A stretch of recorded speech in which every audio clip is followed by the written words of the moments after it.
श्रावण मास महात्म्य 7वां अध्याय मंगलवार व्रत कथा। भगवान शंकर ने सनत कुमार से कहा, अब मैं तुम्हें मंगलवार व्रत कथा का महात्म्य सुनाता हूँ। ध्यानपूर्वक सुनो। इस व्रत को मंगलागौरी व्रत भी कहते हैं। इसके करने से वैधव्य के भोग का नाश होता है। विवाह के पश्चात 5 वर्ष तक इस व्रत को करना चाहिए। विवाह के पश्चात पहले श्रावण शुक्ल के पहले मंगलवार को इस व्रत को आरंभ करना चाहिए।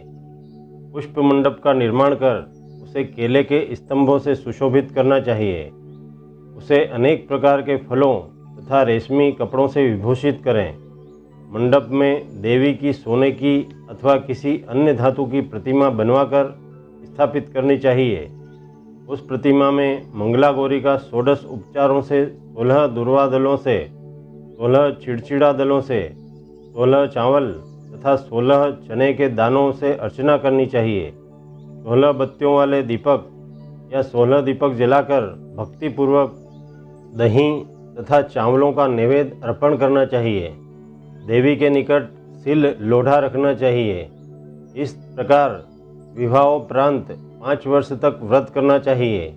5 वर्ष पश्चात उद्यापन करके माता को बायना देना चाहिए। अब मैं तुम्हें बायने के बारे में बताता हूँ। मंगलागौरी की एक पल सोने की प्रतिमा या अपनी सामर्थ्य के अनुसार सोने की प्रतिमा बनवाएं। अपनी सामर्थ्य के अनुसार सोने अथवा चांदी से निर्मित घड़े को चावल से भरें और उसके ऊपर पहनने के वस्त्र, ओढ़नी और अंगवस्त्र आदि रखें। उसके ऊपर मंगलागौरी की प्रतिमा रखें। देवी के समीप तिल और लोढ़ा रखें। तिल लोढ़ा सोने या चांदी का होना चाहिए। इस प्रकार माता के लिए बायना देना चाहिए। इसके बाद 16 सुहागन ब्राह्मणियों को भोजन कराना चाहिए। इस प्रकार व्रत करने मात्र से 7 जन्म तक सौभाग्य अटल रहता है। ब्रह्मापुत्र सनत कुमार ने भगवान से पूछा, इस व्रत को पहले किसने किया और उसका क्या फल प्राप्त होता है? भगवान शंकर ने बतलाया, पूर्व काल में कुरु देश में श्रुति कीर्ति नामक राजा रहता था। वह शास्त्रों का ज्ञाता था। उसका कोई शत्रु नहीं था। वह 64 कलाओं का ज्ञाता, धनुर्विद्या में निपुण था। उसे सब प्रकार का सुख था, परंतु उसके कोई संतान नहीं थी। इसी कारण वह दुखी रहता था। उसने संतान के लिए देवी की आराधना की। एक दिन देवी ने उसकी आराधना से प्रसन्न होकर उसे साक्षात दर्शन दिए और उसे वर मांगने के लिए कहा। श्रुत कीर्ति ने देवी से एक पुत्र की मांग की। राजा के वचन सुनकर देवी मुस्कुराई। देवी बोली, हे राजन, तुमने एक दुर्लभ वस्तु की याचना की है, फिर भी मैं तुमको पुत्र अवश्य दूंगी। तुम्हें एक गुणवान पुत्र प्राप्त होगा, परंतु उसकी आयु मात्र 16 वर्ष की ही होगी। किंतु हाँ, यदि एक सुंदर तथा विद्याविहीन पुत्र चाहिए तो वह बहुत समय तक जीवित रहेगा। अब बतलाओ, तुम्हें कैसा पुत्र चाहिए? राजा ने अपनी रानी से विचार विमर्श कर गुणी पुत्र की मांग की। देवी ने कहा, हे राजन, मेरे मंदिर के मुख्य द्वार पर आम का जो पेड़ है उसका एक आम तोड़कर ले जाओ और उसे रानी को खिला दो। तुम्हारी मनोकामना अवश्य पूर्ण होगी। राजा ने देवी की आज्ञा अनुसार रानी को आम्रफल ले जाकर खिला दिया। 10वें माह रानी को एक सुंदर पुत्र उत्पन्न हुआ। हर्ष शोक से संपन्न राजा ने राजकुमार का जात कर्म आदि संस्कार कर दिया। राजा ने राजकुमार का नाम चिरायु रखा। राजकुमार चंद्रमा की भांति बढ़ने लगा। अब वह 15 साल का गुणी, संपन्न और सुंदर बालक हो गया।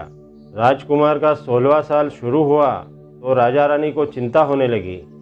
राजा ने सोचा कि यह पुत्र बड़े ही कष्टों से प्राप्त हुआ है। मैं इसकी मृत्यु अपनी आंखों के सामने कैसे देखूंगा? यह सोचकर राजा ने राजकुमार चिरायु को उसके मामा के साथ काशी भेजने का निश्चय कर लिया।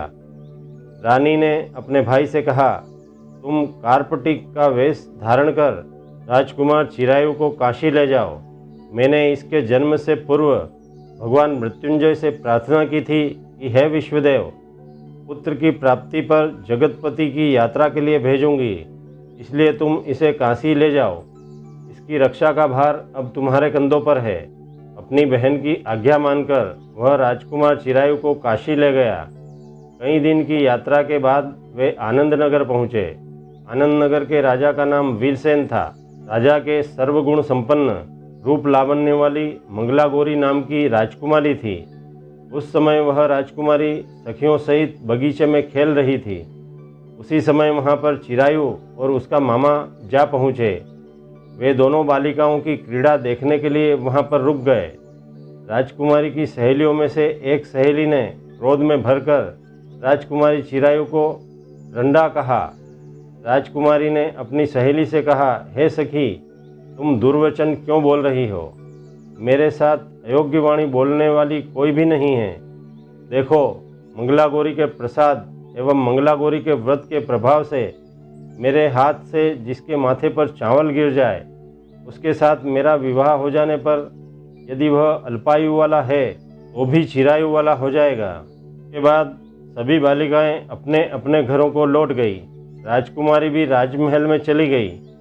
उस दिन राजकुमारी मंगला गौरी का विवाह बाल्हिक देश के राजा दृढ़धर्मा के पुत्र सुकेतु के साथ होने वाला था, परंतु सुकेतु मूर्ख, कुरूप और बहरा था। इस बात का पता राजा वीरसेन को नहीं था। अतः वर पक्ष वालों ने विवाह मंडप में एक अन्य अच्छा वर ले जाने का निश्चय किया। विवाहोपरांत प्रस्तुत वर को भगा दिया जाएगा। इस प्रकार सुकेतु राजकुमारी को अपने देश ले जाएगा। ऐसा विचार कर वर पक्ष के कुछ लोग चिरायु के मामा के पास आकर बोले, यह बालक तुम हमें दे दो, इसके द्वारा हमारा काम सिद्ध होने वाला है। इस पृथ्वी पर परोपकार से बढ़कर दूसरा कोई काम नहीं है। उन आदमियों की बात सुनकर राजकुमार चिरायु का मामा राजी हो गया, क्योंकि वह बगीचे में मंगला गौरी की बात सुन चुका था। वह उन आदमियों से बोला, आप लोग इस लड़के को क्यों चाहते हैं?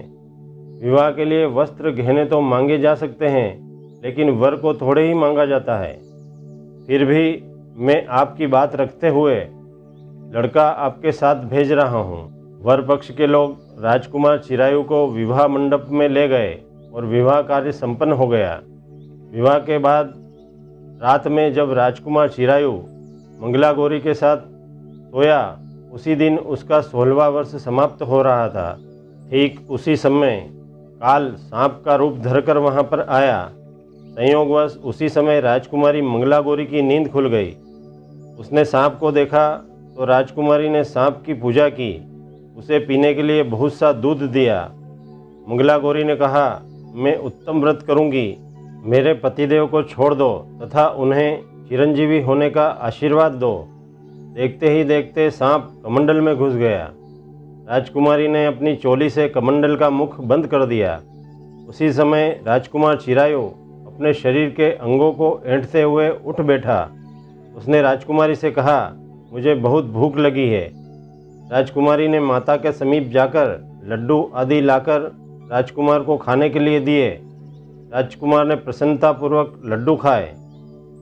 हाथों को धोते समय उसके हाथ से अंगूठी गिर गई। वह पान खाकर फिर सो गया। राजकुमारी कमंडल में बंद सर्प को बाहर फेंकने गई, लेकिन विधि के विधान से बाहर जाने पर चमकते हुए हार की कांति देखकर वह चकित रह गई।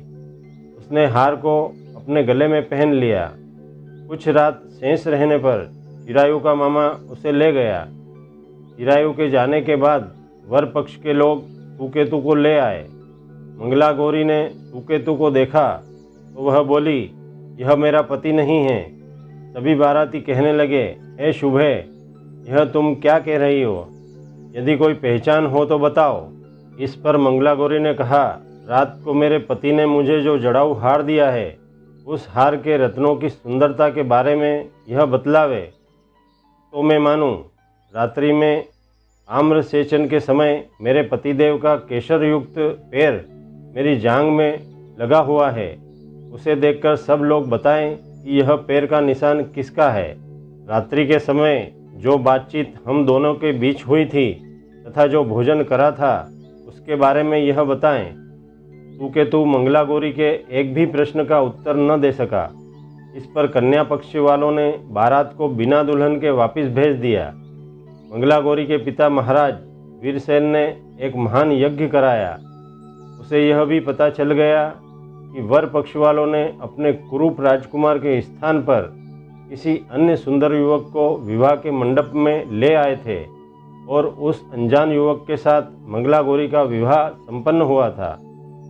अब मंगला गौरी राजमहल के बरामदे में एक चिक की ओट में बैठ गई और आते जाते प्रत्येक व्यक्ति को देखने लगी। और इधर चिरायु भी वहाँ के हालचाल जानने की इच्छा से अपने मामा के साथ उधर आया। जैसे ही चिरायु महल के आगे से गुजरा तो मंगला गौरी ने उसे तुरंत पहचान लिया। वह अपने पिता राजा वीरसेन से बोली, यह व्यक्ति जो अभी अभी गया है यही मेरा पति है। राजा ने दोनों मामा भांजे को बुलाया। मंगला गौरी की बतलाई हुई निशानियां चिरायु में मौजूद थी। राजा ने विवाहोत्सव के वस्त्राभूषण आदि अश्व, गज, रथ तथा बहुत सी चीज़ें देकर मंगला गौरी को विदा किया। मामा अपने भांजे चिरायु को तथा मंगला गौरी को लेकर अपनी बहन के यहाँ पर चल दिया। जब चिरायु के माता पिता ने उसके आने का समाचार सुना तो उन्हें विश्वास ही नहीं हुआ, क्योंकि भाग्य विपरीत कैसे हो सकता है। इसी बीच चिरायु अपने माता पिता के पास पहुँच गया और उनके चरण स्पर्श किए। पुत्रवधू को देखकर सास ने अपनी गोदी में बैठाकर सब बातें पूछी तो मंगला गौरी ने उसको व्रत महात्म्य तथा पिछला समस्त घटनाक्रम बतलाया। मंगला गौरी के कारण ही तभी से यह व्रत मंगला गौरी के नाम से प्रसिद्ध हुआ है। इससे जो कोई भी सुनेगा अथवा इसका कीर्तन करेगा उसके सभी मनोरथ सिद्ध हो जाएंगे। श्री सूत जी बोले, हे ऋषिगण, भगवान शंकर ने सनत कुमार से इस व्रत को कहा और वह इस कार्य की सिद्धि वाले व्रत को सुनकर गदगद हो उठे। उनको इसके सुनने के परम आनंद की प्राप्ति हुई। इति श्री श्रावण मास महात्म्य 7वां अध्याय समाप्त। दोस्तों, भक्ति के इस वातावरण को और अधिक अद्भुत बनाने के लिए आप हमारे वीडियो को लाइक करें, शेयर करें। यदि आप हमारे चैनल पर पहली बार वीडियो देख रहे हैं तो हमारे YouTube चैनल अद्भुत ज्ञान एवं भक्ति को प्लीज़ सब्सक्राइब कर बेल आइकन अवश्य दबाएं ताकि हमारा हर नया वीडियो आप तक शीघ्र पहुंचे।